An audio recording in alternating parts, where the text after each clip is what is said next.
Hey, what's up, everybody? Welcome back. Don's Hot Rod Garage. Big Don with you. So I did a video on the electric wiper motor on a Tri-5 Chevy, and I've gotten a lot of comments about, other people that's had vacuum wiper motors, which was, I guess, standard on the Tri-5, and how they didn't work right. So I hope you guys enjoyed that video. But when I was at the hardware store yesterday, the local hardware store not far from my house, Gehanna Hardware, when I first pulled up, there was a for lease sign in the front, and I didn't think nothing about it. I thought maybe it was some different property, not Gehanna Hardware. But as it turns out, our little local mom and pop hardware store is going out of business, which is an absolute drag.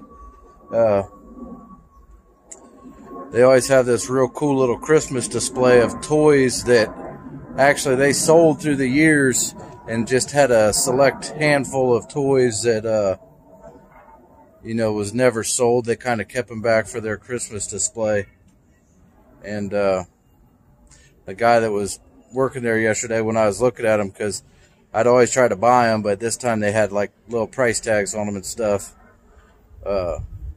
Because obviously they're going out of business. But he told me that the day they decided they was going to sell all their vintage toys, they're still brand new, the store just never had sold them, he was off, and somebody got a Red Ryder BB gun, new in the box, from the store that would have sold it, years ago. So just kind of makes you wonder and think about life, as we all kind of get older, or as you grow older, the certain things you're used to in life, as years go by, you lose a little piece here, a little piece there, to where there's big gaps in the things you used to remember. And heck, when I put that flat white primer on there, that all come from Gehanna Hardware. Anytime I need a bolt or a key cut or furnace filter, anything, I try to support them little stores. Me and my dad always used to support the little stores, try to keep them up and running. So just kind of made me think, what a drag. We lost our little hardware store. So, but Big Block Kings, Gorney, that's a cool sticker, man. But yeah, all the primer I put on that, and whatever, got put on that car when I had it the first time, all come from that little Gehanna Hardware store. So it's kind of a drag, really, but they're not the first one. They won't be the last one to go by the wayside, and they stayed pretty busy. But I think the owner was just getting old, and he just didn't want to do it no more. So eventually, on this car, I've decided, the beginning of the year is right around the corner, and I always try to hit the ground running and try to have a couple new projects or a couple things in my sight that I want to buy, and not even necessarily keep, but just process. So I think once I get my convertible a little bit better off, to where it's together and it runs and drives, not necessarily painted or anything like that, but at least complete and drivable, I was thinking about taking this car right here and seeing if I put $5,000 into this car, if I could take it from this shape right here and make it run and drive down the road. So that's kind of one of the things I was thinking about, because I've had this car for about 8 months, and it's just sat down here. So I know $5,000 isn't a lot of money, but I would have to use every angle I could to be able to get that car back up and running. It needs a lot. It needs metal work and floor work and a lot of stuff that I would have to basically put free labor in. But I guess what I'm trying to say is, it's just more or less just a storage tank right now. If I need to ship something, or random odds and end parts for other cars. But I think what my plan and my goal is on this car is to try to just slap it together next spring sometime, put a one-piece floor in it. The frame's decent. Make it run and drive as best I can. Whether I build a rowdy engine for it or whether it just has a small block in it, I'm not real sure. I'd love to build a 396 or something like that, something old school for it, but I'm kind of thinking just build it, put it together, drive it for a few months, and send it on down the road. Because there's a lot of, you know, if you guys are familiar with my channel, my first love is the Tri-Fis. Absolutely, that's where it all starts for me. But I've always been real big into the 70 Chevelles and always wanted a 69 Camaro. There's a lot of wants that I have to where kind of been thinking about turning the page. Maybe start chasing some Camaros or something, you know? Something totally different. Because I've been Tri-5 till I die since I was little. So we'll see how it goes. Yeah, this car's still it's in rough shape. Looks like she had a vacuum wiper motor on her. Not a lot of them come with the electric wipers. But, you know, when I got this car, I just kind of, you know, found little missing pieces. A couple people had gave me pieces. You can see the fender's not even really bolted on. I never even got the headlights in it yet. I need the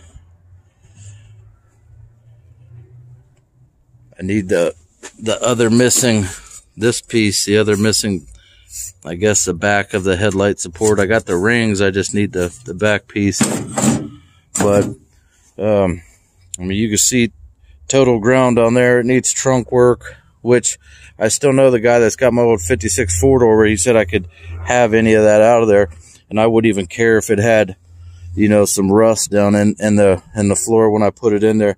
Just try to make it something that you could jump in, you know, put the one-piece floor in here and outer rockers to where the bodies, and then, you know, whatever I could come up with the trunk floor, because when they cut the floor out, they went real high into the wheel wells to where I almost need a donor car where I could go high into the wheel wells, because, you know, they sell this whole brace in here, but this is what I'm trying to get away from. I'm trying to not think too deep. Just trying to put it together, just try to build something solid. I mean, it's just more or less just a catch-all. You know, that's the original oil pan off my convertible 265. It's just, if I don't want it in my garage, I just bring it down here and throw it inside this car. But it's kind of what I'm thinking on this old car right here. Just, you know, sand it down, get it to where it looks decent. That hood's off of one of the Nomads I got, and it ain't worth, it's not even worth mentioning, but it's a 55 hood, so, you know, just kind of fix all that. Because I got some patch panels at the house that I had bought for the convertible, but they're not, they're like, I must have been broke when I bought them or something, because they're not that high of quality, and they would probably be perfect on this car right here. Every time I back up, backing into this, that's gonna stop you. But anyways, that's my goal. I think after the beginning of the year, I think I'm gonna try to maybe budget $5,000 for motor, transmission, for everything, to where this car goes from sitting right here to driving down the road with the headlights on, you know. And I could do it, but it'd be a lot of parts kind of like this, you know, where the windshield's still in good shape, but it's delaminated. And I still had people asking me about this car, and I just, you know, it's just sitting here right now.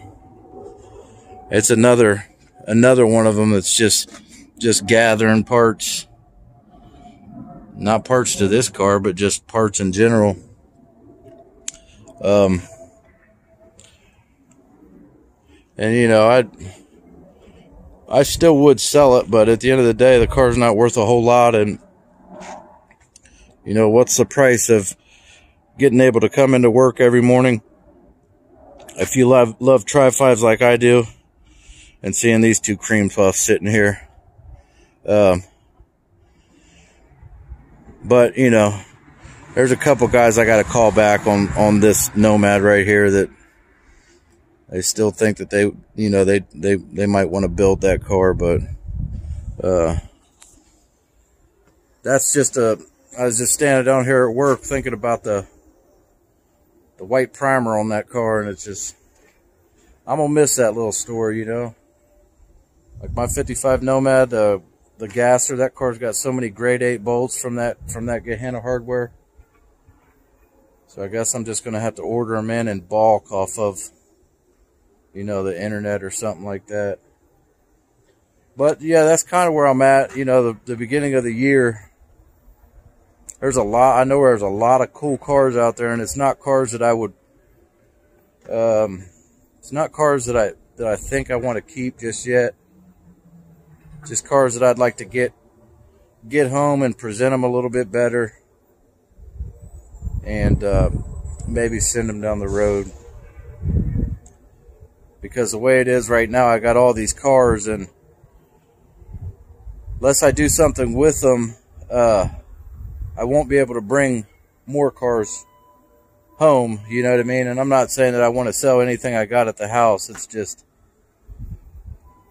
I think deep down as I turn 45, I'm ready for maybe a big block Nova or another big block Chevelle or something like that. I still have all my Tri-5s, but I think something to, you know, I don't know. We'll see how it goes. Anyways, I talked long enough, guys. It's a drag. We're losing our little hardware store. And I know everybody's been through that. That's, you know, kind of grew old in a community, and not even really old, but grew older in a community. So we're going to miss it. We're going to miss it a lot. Tell me what you think. You think I could pull that off? Sink $5,000 in that car and make it run and drive? We're going to try it. A lot of worn out parts. We're going to try it. But good usable parts, don't get me wrong. Or decent parts. Cheap parts, let's just say that. Well, thanks for stopping by Don's High Rod Garage. I'll catch you guys on the next video.